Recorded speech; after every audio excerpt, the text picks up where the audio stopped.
رمضان کا وظیفہ، رزق میں اضافے کا وظیفہ، غیب سے رزق کا انتظام ہوگا۔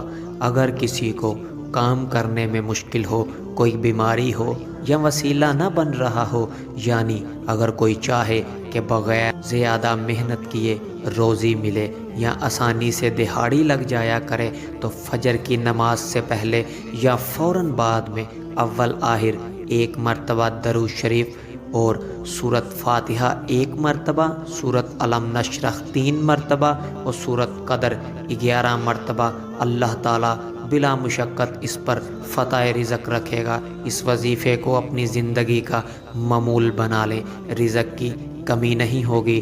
رمضان کے ان ایام میں برکتیں حاصل کریں، کیونکہ ان ایام میں ہر چیز کا ثواب 70 گنا بڑھا دیا جاتا ہے۔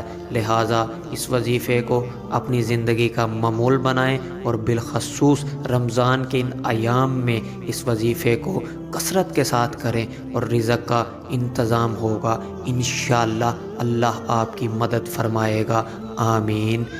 اگر آپ ہمارے چینل پر نئے ہیں تو ہمارے اس چینل کو سبسکرائب کر لیں تاکہ آنے والی تمام ویڈیو آپ کو بآسانی موصول ہو جائیں۔ جزاک اللہ۔